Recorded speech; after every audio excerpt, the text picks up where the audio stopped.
오늘 마라톤 한다고 해서 문자를 띄우긴 띄웠는데 그쪽 방면에서 오신 분들은 좀 힘이 드시지 않았을까 싶습니다. 그런데도 일찍 올라오셔서 감사합니다. 자, 이게 밑동이 깨어진 항아리입니다. 물이 차지 않겠죠. 부어도 물이 차지 않을 것입니다. 이 그림에서 밑이 깨어진 그 항아리는 우리 사람의 모습이고, 항아리에 채우는 물은 사람의 욕망, 사람의 욕심을 의미합니다. 채워도 채워지지 않습니다. 우크라이나 출신의 러시아 작가인 니콜라이 고골이라는 작자가 있는데 그의 작품 가운데 외투라는 유명한 작품이 있습니다. 거기에 나오는 주인공의 이름이 참 길어요. 러시아 작품이다 보니까 아키키 예비치 바시바 치킨, 그럼 이름이 깁니다. 저도 봐서 읽지 못 외우겠습니다. 자, 간단하게 말해서 이 아키키라는 이 주인공은 매우 아주 가난한 말단 관리였는데 문서에 나오는 글을 하나하나 고치는 일을 했습니다. 그는 그 글을 고치는 그 일을 즐기면서 살았습니다. 그러면서 자신의 그 현재의 삶에 아주 만족하고 행복하게 살아갑니다. 그러던 어느 날 그는 외투를 더 이상 수선할 수 없게 되자 헌 외투를 버리고 새 외투를 장만하면서 불행이 닥치게 됩니다. 밥을 굶어가면서 촛불을 아껴 쓰면서 엄청난 절약을 해서 돈을 모아서 새 외투에 대한 희망을 갖고 살다가 드디어 어느 날 마침내 그 새 외투를 장만을 했습니다. 그런데 그만 그 새 외투를 제대로 입어보지도 못한 채 강도에게 강탈당하고 말았습니다. 그 후로 이 아키키는 식욕을 전폐하다가 결국에는 병들어 죽게 됩니다. 이 소설에서 아키키가 장만한 이 새 외투는 인간의 욕망을 의미합니다. 바리히 스피노자의 말을 빌린다면 인간은 본질적으로 욕망의 존재입니다. 그런데 그 인간의 욕망은 마치 밑동이 깨진 항아리와 같아서 채워도 결국 채워지지 못하고 마침내 결국은 인간의 파멸을 불러일으키게 됩니다. 저와 여러분들이 갈망하는 새 외투는 과연 무엇일까요? 그것은 어떤 것이든 간에 얻으면 과연 행복할까요? 밑이 깨어진 항아리와 같은 의미로 성경은 터진 웅덩이를 말합니다. 새 외투는 밑동이 깨진 항아리와 같고 터진 웅덩이와 같습니다. 역시 채워도 터진 웅덩이는 채워지지 않습니다. 그 욕망이 오히려 우리를 파멸로 이끌어갑니다. 예레미야서 2장 13절은 말씀합니다. 그들이 생수에 근원되는 나를 버린 것과 스스로 웅덩이를 판 것인데 그것은 그 물을 가두지 못할 터진 웅덩이들이니라고 했습니다. 사람들이 스스로 갈증을 채우기 위해 웅덩이를 하나 팠는데 그 웅덩이가 그만 터진 웅덩이라는 겁니다. 이런 것이죠. 보기 좋은 이렇게 저수지 같죠? 웅덩이인데 한쪽에 이렇게 터져 있습니다. 다시 말하면 길을 낸 것이죠. 물길을 내어서 이렇게 터져 놓았습니다. 물길을 내놓았습니다. 그렇기 때문에 이 웅덩이는 아무리 비가 많이 와도 채워지지 않습니다. 이 터진 쪽을 향하여 물길을 향해서 흘러갈 뿐입니다. 사람은 모두 이 터진 웅덩이를 제각기 만듭니다. 그러나 채워도 그 웅덩이가 채워지지 않습니다. 터져 있기에. 그럼 어떻게 하면 인간의 터진 웅덩이를 채울 수 있을까요? 오늘 성경 말씀은 우리에게 거기에 관하여서 가르쳐 줍니다. 오늘 본문 37절에 보시면 명절 끝날 곧 큰 날에라는 말씀으로 시작하죠. 여기서 말씀하고 있는 명절은 2절에 보시면 초막절을 의미합니다. 이 초막절은 성경에 나오는 절기인데 본문을 바로 이해하기 위해서는 초막절의 그 중요함과 그 절기를 지키는 의식에 대해서 몇 가지 사실을 알 필요가 있습니다. 성경은 초막절에 대해서 레위기 23장 42절과 43절에서 말씀을 합니다. 너희는 이레 동안 초막에 거주하되 일주일 동안 초막에 거주하라.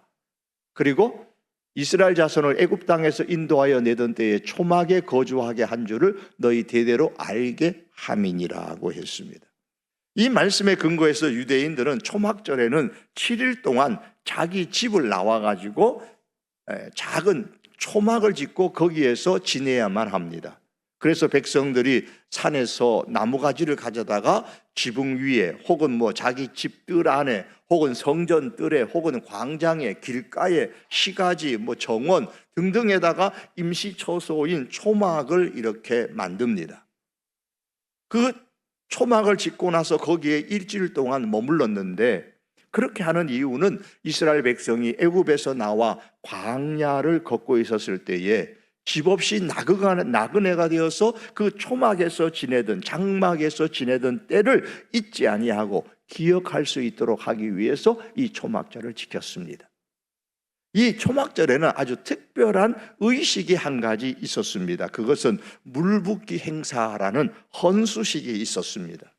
이 초막절 기간 동안 제사장들은 매일 아침마다 줄을 서서 예루살렘 성전에서 약 한 300 혹은 350m 되는 실로암 못까지 가서 거기서 실로암 못에 가서 가지고 간 금주전자에다가 물을 가득 채웁니다. 그리고 나팔 소리와 함께 수문이라는 곳을 지나서 다시 성전 뜰로 들어옵니다. 성전 뜰에 도착한 이 제사장들이 물이 담긴 금주전자의 물을 성전 제단의 벽면에다가 이렇게 흘러보냅니다. 이 헌수식은 매일 아침마다 시행되었는데 초막절날 7째 되는 마지막 날에는 아주 큰 이전 날보다 크게 대규모로 진행해서 초막절의 절정을 이루었습니다. 초막절에 행하는 이 헌수식의 의식은 과거 조상들이 광야에서 심한 목마름으로 고통을 겪고 있었을 때에 호렙산 바위 위에서 맑은 샘물을 솟게 하신 그 하나님의 은혜를 상기하도록 하기 위한 것이었습니다. 그래서 이스라엘 백성은 이 의식을 통해서 광야에서 목마른 자기의 조상들에게 물을 주셨던 하나님의 은혜를 기억하고, 그와 같이 오늘 우리들에게도 은혜를 주셔서 생명을 이어가게 해달라는 그러한 의식으로, 바램으로 헌수식을 했던 겁니다. 예수님께서 이 초막절 헌수식이 절정에 이르는 그 마지막 날에 37절에 그 마지막 날에 모든 시선이 제단으로 쏠려 있는 그날, 금주전자에서 물이 성전 제단 위에 흘러내리고 백성들은 그 광야의 반석에서 샘물이 솟아났던 때를, 옛 역사를 떠올리면서 광야의 목마름을 기억하고 있는 바로 그 순간에 큰 소리로 주님이 외쳤습니다. 누구든지 목마른 자든 목마르거든 내게로 와서 마시라. 37절의 말씀이죠. 이 말씀의 의미는 이것입니다. 나는 광야의 반석이다. 샘물이 솟아난 근원인 반석이다. 그러므로 너희가 인간의 본질적인 목마름을 해결하기를 원한다면 저 물 붓는 행사가 아니라 광야 반석의 실체가 되는 내게로 오라. 내가 해결해 줄 것이다 라는 의미입니다. 성도 여러분, 터진 웅덩이를 가득 채우고 인간의 목마름을 완전히 해결할 수 있는 비결은 예수님께로 가는 것입니다. 예수님께서 내게로 오라. 그러면 해결해 주시겠다고 선포하셨습니다. 어떻게 예수님께서 해결해 주실 수 있으실까요? 예수님은 길이시기 때문입니다. 하나님께로 가는 길입니다. 성경은 말씀합니다. 예수께서 이르시되 내가 곧 길이요 진리요 생명이니 나로 말미암지 않고는 아버지께로 올 자가 없느니라. 예수님은 길이시고 그 길은 하나님께로 가는 길입니다. 예수님 외에 하나님께로 가는 다른 길은 없다고 선포합니다. 그러므로 예수님께로 가면 우리의 마음에 하나님이 임하시고 터진 웅덩이를 메울 수 있습니다. 인간의 목마름은 하나님 없는 마음에서 비롯된 것입니다. 철학자 파스칼이 말한 것처럼 인간의 마음 속에는 오직 하나님만 채울 수 있는 빈 공간이 있습니다. 왜요? 사람은 하나님의 형상대로 지음을 받았는데 하나님을 떠났기 때문에 하나님이 떠난 그 마음 속에 빈 공간이 생긴 것입니다. 여러분, 하나님은 생수이십니다. 예레미야 2장 13절에 보면 하나님께서 자신을 일컬어서 생수의 근원되는 나라고 하셨습니다. 그러므로 생수의 근원이 되시는 하나님이 그 마음에 없다면 그 마음은 마치 터진 웅덩이와 같아서 성공이나 인정이나 관계나 안정이나 물질 등등의 세상의 그 무엇을 그 마음 안에 채워도 갈증은 해결되지 않습니다. 과거 유명 연예인은 말하기를 인기와 명예와 돈을 다 가졌을 때에 내 영혼이 가장 가난했다는 말을 하기도 했고, 또 어느 검사는 세상 사람들이 부러워하는 자리에 올랐지만 마음속은 늘 불안하고 외로웠다는 말을 한 적도 있습니다. 왜 그럴까요? 그 이유는 인간은 하나님의 형상으로 지음받은 영적인 존재인데 육체적으로만 목마름을 해결하려고 했기 때문입니다. 그래서 아우구스티누스는 주께서 주를 위하여 지으셨으므로 우리 마음이 주 안에서 안식하기까지 평안이 없다라는 말을 했습니다. 주님 안에 안식하기까지는 우리 마음이 평안이 없습니다. 우리가 목마른 이유는 우리가 잘못 만들어진 것이 아니라 하나님 없이는 살 수 없도록 만들어졌기 때문입니다. 예능 프로그램에서 실제 위기 부부들의 사연을 바탕으로 재현한 드라마가 있었는데요. 갈등을 겪는 부부 역할을 연기하면서 그 대사 가운데 그래 이혼하자 라는 말이 대사 가운데도 나왔다고 합니다. 그래서 이제 그 이후로부터 이혼 가짜 뉴스에 휘말렸던 부부가 있었죠. 유명한 연예인입니다. 부부 중에 그 아내는 과거에 CBS 새롭게 하소서 방송이나 유튜브나 또 기독신문이나 등등 여러 방면을 통해서 간증했던 그런 일이 있기 때문에 여러분께서도 여러 매체를 통해서 그분의 간증을 들어보셨던 분들도 계실 겁니다. 그분의 아버지는 원래 불교 신자였다고 합니다. 아버지가 화교였기 때문에 현관 입구에 관음보살상이 서 있었고 아침 저녁으로 향을 피웠다고 합니다. 그러다 보니까 자연히 자기도 이제 불교 신자가 됐습니다. 그런데 성장해서 교회 다니는 사람을 만나서 자연스럽게 그 남편을 따라서 교회에 나갔는데 한 달도 못 되어가지고 직분을 맡은 어느 교인에게 상처를 받고 다시는 나가지 않았습니다. 그 후로 믿음이 크다는 사람이 어떻게 저럴 수가 있지? 나는 기독교 안 믿을 거야, 교회 안 갈 거야. 그리고 다시 교회 대신에 친정어머니와 함께 절에 다녔습니다. 오래전에 돌아가신 시아버지를 위해서 천도 제사도 지내고 네 번의 유산 끝에 얻은 첫 아이를 위해서 100일 기도도 했습니다. 그런 아내를 위해서 남편은 15년이나 기다려주면서 기도했다고 합니다. 그러던 중에 그녀가 교회를 다시 가게 됐는데 그 결정적인 이유는 잠이 들거나 눈만 감으면 귀신들이 보였다고 합니다. 가위 눌림이 아주 심했다는 거죠. 심할 때는 귀신이 낮에도 따라다녔고 밤에 잘 때는 무서워서 불을 켜고 잠이 들었다고 해요. 눈을 감으면 더 잘 이렇게 보였기 때문에 눈을 뜨고 불을 켜놓고 잠자고, 또 세수할 때도 보통 세수할 때 눈 감는데 세수할 때도 눈을 이렇게 뜨고 세수를 했다고 그래요. 비눗물이 눈을 뜨고 세수하니까 비눗물이 눈에 들어가잖아요. 그래도 참으면서 눈 감으면 귀신이 더 잘 선명하게 보이니까 자꾸 눈 뜨고 세수하고 그랬다 그래요. 상갓집에 갔다 오면은 꿈에 귀신들이 더 나타났다는 거예요. 무당도 찾아가고 부적도 붙이고 했지만 해결되지 않았습니다. 그때 깨닫고서 내가 다니던 교회, 안 가서 그런가? 그래서 교회를 다시 다니게 된 계기가 되었습니다. 교회를 다니면서 그의 가히 눌렸던 현상이 사라졌습니다. 그녀는 후일에 이제 기독교 방송을 통해서 또 여러 매체를 통해서 간증하기를 최고의 스타로 활동을 했지만은 대중의 시선이 언제 사라질지 모르는 인기에 대한 불안감 속에서 항상 긴장하고 내면의 평안을 찾지 못했다라는 고백을 한 바도 있습니다.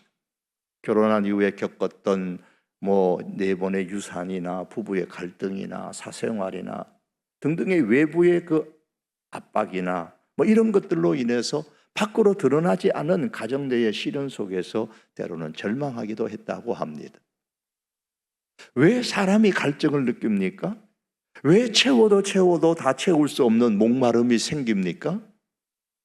사람이 그 갈증이 채워지지 않으면, 목마름이 채워지지 않으면 그 다음 순서가 뭐예요? 절망이잖아요. 낙심이잖아요. 왜 그렇게 됩니까? 사람이 갈증을 느끼는 것은 하나님께서 부르시는 신호입니다. 오늘 예수님은 누구든지 오라고 하셨습니다. 예수님의 이 초청은 조건부가 아닙니다. 준비된 사람이나 깨끗한 사람이나 믿음이 좋은 사람만 오라고 하지 않으셨습니다. 많이 배운 사람이나 성공한 사람이나 부유한 사람이나 오라고 하지 않았습니다. 누구든지 오라고 했습니다. 하지만 단 하나의 조건이 있습니다. 내가 목마르다라는 것을 인정하는 겁니다. 자신이 지금 목마르다고 인정하는 사람이라면 누구든지 오라고 하셨습니다.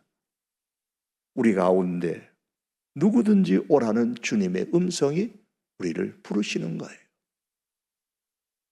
그러면 지금 누구든지 우리는 내가 인생의 갈증을 느낀다면 주저하지 아니하고 예수님께로 나아갈 수 있습니다. 예수님은 내게로 오라고 하셨습니다. 내게로 오라는 이 말씀은 우리의 목마름과 우리의 갈증을 숨기지 말라는 거예요. 예수님은 초막절에 물의식을 행하는 사람들을 보면서 그들의 진정한 문제가 무엇인지를 꿰뚫어 보고 계셨습니다. 왜 너희는 너희의 갈증을 그 의식 속에 숨기고 그 갈증을 의식으로 해결을 하려고 하느냐? 갈증을 숨기지 말아라. 목마르면 목마르다는 것을 인정하고 내게로 오라고 하신 겁니다. 사람들은 자신의 갈증을 잘 인정하려고 하지 않습니다. 성공으로 포장하고 그 뒤에 갈증을 숨깁니다. 혹은 웃으면서 갈증을 숨깁니다. 안 그런 척, 좋은 척, 평안한 척, 안정적인 척 하면서 그 뒤에 자신의 내면의 깊은 갈증을, 목마름을 숨기며 살아갑니다. 하지만 갈증은 숨길수록 더 깊어지고 서서히 그리고 조용히 우리의 마음을 조이며 숨쉬지 못하게 만듭니다. 왜 갈증을 숨기려고 합니까? 그 이유는 자신의 그 목마름을 인정하는 순간 자기의 자존심이 무너진다고 생각하기 때문입니다. 그래서 늘 자기 자신을 향하여 암시를 줍니다. 나는 충분하다고, 나는 괜찮다고, 나는 강하다고, 나는 문제가 없다고, 나는 버틸 수 있다고. 그러나 사실은 괜찮은 것이 아닙니다. 강한 것이 아닙니다. 버틸 수 있는 것이 아닙니다. 예수님은 너 자신을 속이지 말고 솔직하게 갈증을 인정하고 누구든지 내게로 오라고 하셨습니다. 우리가 잘 아는 어니스트 헤밍웨이의 노인과 바다 소설 많이들 읽어보셨고 많이들 들어보셨죠. 노인의 큰 물고기를 붙잡기 위해서 바다 깊은 곳에 나가서 온 힘을 다하여 드디어 물고기 한 마리를 낚아 올렸습니다. 하지만 그가 낚아 올렸던 물고기는 아주 싱싱한 물고기가 아니고 이미 상어들에게 다 뜯겨 뼈만 남은 것이었습니다. 이것이 바로 인간의 갈증을 상징합니다.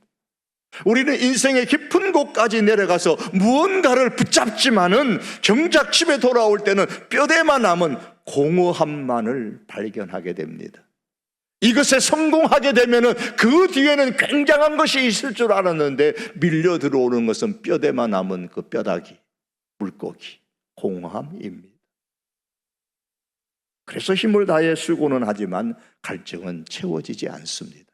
공허함은 채워지지 않습니다. 예수님께서 이러한 현실을 정확하게 아시며 말씀합니다. 내게로 오라.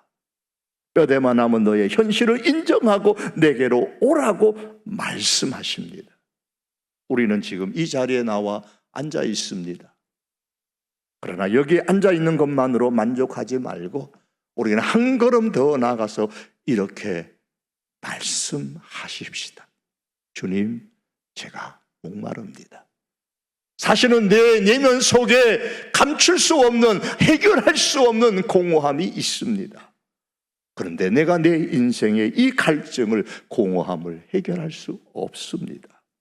이렇게 주님 앞에 고백할 때에 주님은 이렇게 말씀합니다. 와서 마시라. 생수는 구경하는 것이 아니라 마시는 겁니다. 목마른 사람은 생수가 주어지면 마시죠. 제가 남산에 이제 새벽 예배 마치고 자주 올라가는 편입니다. 갈 때는 꼭 생수 한 병을 가지고 갑니다. 꼭대기에 올라가면 목마르기 때문이에요. 목마른데도 조금 있으면 괜찮겠지. 내 스스로가 암시를 하면서 참지 않습니다. 가지고 온 생명수 마개를 따고 마십니다. 구경하려고 가져온 생수가 아니잖아요. 마시려고 가지고 온 생수이기 때문입니다. 오늘 이 자리에 오신 분들 중에는 가족이나 친구나 혹은 이웃 등등의 초대 때문에 오신 분들도 계실 것이고 또 대부분의 우리의 교인들일 겁니다. 교회에 익숙하지 않은 분들도 계실 겁니다. 잘 오셨습니다. 그런데 오신 것만 가지고 만족하지 마시고 왔으면 마시라는 이 주님의 말씀에 귀를 기울이시고 마시기를 바랍니다. 예수님은 구경의 대상도 아니고 사색의 대상도 아닙니다. 예수님은 믿음의 대상입니다. 예수님께서 나를 마시라고 하셨습니다. 이 말은 나를 믿으라 라는 뜻입니다. 38절에 보면은 나를 믿는 자는 이렇게 말씀하셨어요. 마시는 것은 곧 믿는 것입니다. 그럼 예수님께서 와서 마시면, 즉 믿으면 어떤 일이 일어나느냐? 38절에 보시면 나를 믿는 자는 그 배에서 생수의 강이 흘러나오리라 그랬습니다. 그 배에서 생수의 강이 흘러나오리라. 유대인들의 개념에서 이 배라는 것은 타고 다니는 배가 아니고 우리 사람의 인체, 이 배, 복부를 말하는 겁니다. 이 유대인들은 이 복부, 이 배는 사람의 가장 내면에 깊은 정서와 감각이 자리 잡고 있는 자리로 생각했습니다. 이성은 심장에 자리 잡고 있고 감성은 이 배에 자리 잡고 있다고 유대인들은 생각을 했습니다. 그래서 배에서 생수의 강이 흘러나리라라는 말씀, 감정, 큰 기쁨에 놀라운 삶의 변화가 일어날 것이라는 뜻입니다. 유대의 광야에는 와디라는 마른 개천이 있습니다. 건조할 때는 물이 바짝 마르지만 우기가 되면 빗물이 흐르고 어떤 때에는 큰 비로 인해서 많은 물이 강같이 흐르게 하고 폭포를 형성하기도 합니다. 이런 모습이에요. 보시면은 자, 위에 그 두 가지 그림이 있는데 자, 이것도 다 유대 광야들입니다. 광야들인데 물이 바짝 말라 있습니다. 아래 그림에도 역시 마찬가지입니다. 바닥이 그냥 보입니다. 바짝 말라 있습니다. 그러나 비가 오게 되면 우기가 되면은 거기에 물이 흐르고 때로는 폭포가 생기기도 하는데 그 다음에 그림에 보시면은 물이 그냥 철철철철 흘러넘칩니다. 바짝 마른 그 땅에 물이 흐르고 때로는 아래 그림처럼 폭포가 되어서 흐르기도 합니다. 그것이 유대 광야입니다. 그 배경을 생각하시면 참 이해하기가 좋습니다. 예수님을 믿으면 사람의 가장 깊은 내면의 자리에서 실개천이 아니라 생수의 강이 흘러나오게 하시겠다고 하셨습니다. 그럼 이 생수가 뭘 의미하느냐? 39절에 보니까 이는 그를 믿는 자들이 받을 성령을 가리켜 말씀하신 것이라. 이 자리에서 가장 쉽게 성령이 뭐냐? 예수님의 영입니다. 자, 그러면 예수님의 영이 우리의 마음에 와서 흘러 넘치면 어떤 일이 일어나느냐? 이런 일들이 일어납니다. 그림을 보시면은 광야입니다. 유대 광야입니다. 뭐 멀리서 보나 가까이서 보나 그냥 흙밖에 안 보이고 모래밖에 안 보이는 것 같습니다. 그런데 비가 오고 나면 그 이후에 봄이 되면은 이렇게 됩니다.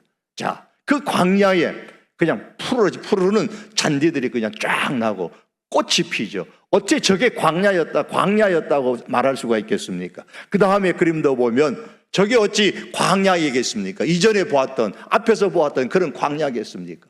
꽃이 핍니다. 온갖 꽃들도 피고 먼 산산날마다 잔디가 저렇게 푸르는 것들이, 풀들이 저게 자라나고 있습니다. 그림이 너무 대조되지 않습니까? 무엇 때문에 이렇게 되어졌습니까? 생수의 강이, 물이 흘렀기 때문입니다. 물이 흘렀을 때에 사막이 변해서 이렇게 옥토가 된 거예요. 꽃이 피는. 사막에 물이 흐르면 녹색지대로, 꽃동산으로 완전히 바뀌는 것처럼 예수님의 영이 생수가 되어져서 우리 안에서 강같이 흐르면 완전히 새로운 사람이 된다, 그 말씀입니다. 존재 자체가 바뀌어집니다. 성령의 생수의 강, 예수님의 영의 생수의 강이 흐르게 되면 그 영혼이 살아납니다. 사막에 꽃이 피는 것처럼 말입니다. 영원한 생명을 얻습니다. 세상이 달라집니다. 세상이 달리 보이는 거예요. 기쁨이 솟아납니다. 영적인 충만함이 있습니다. 영원한 생명이 있습니다. 세상이 줄 수 없는 위로가 있습니다. 새로운 삶이 됩니다. 사막이 꽃동산이 되고 녹지대로 변하는 것처럼 말입니다. 앞서 소개한 그 유명 연예인은 자신이 진짜 예수님을 만난 이후의 삶에 대해 이제 더 나아가며 이렇게 말합니다. 화려함 속에서도 느껴지던 허무함이 사라졌습니다.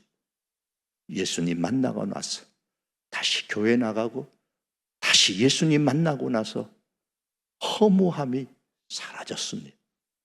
세상이 줄 수 없는 영적인 평안과 함께 이제 남편을 향한 참된 사랑과 섬김을 배우며 가정을 신앙의 반석 위에 세웠습니다. 이제는 내가 인기라는 그 사람의 시선이 아니라 하나님께서 나를 바라봐 주시는 것을 내가 알게 되었습니다. 그러면서 그 가운데서 오는 충만한 기쁨과 만족을 간증한 바가 있었습니다. 오늘 행복 나눔 축제에 오신 여러분들, 이 자리에까지 나오는 중대한 결정을 하셨습니다. 그리고 오늘 이 예배에 함께 동석하신 우리 사랑하는 성도들, 여러 환경 가운데서도 결단하고 오늘의 예배에 참석하셨습니다. 이제 한 번 더 결단하여 내 안에 있는 목마름을 우리는 숨기려 하지 말고 내 안에 있는 그 허무함을, 목마름을 인정하고 주님께서 오라고 와서 마시라고 하셨으니 예수님을 마시십시다. 예수님을 믿으십시오. 그래서 예수님께서 공급하시는 그 생수의 강이 철철 흘러넘쳐서 우리의 갈증이 근본적으로 해결되고 사막이 꽃동산으로 녹지대로 변화되는 것처럼 우리의 존재 자체가 바뀌게 되고 완전한 새로운 삶으로 변화되어지는 그런 주님의 은총이 있기를 주님의 이름으로 축복합니다. 기도드립니다.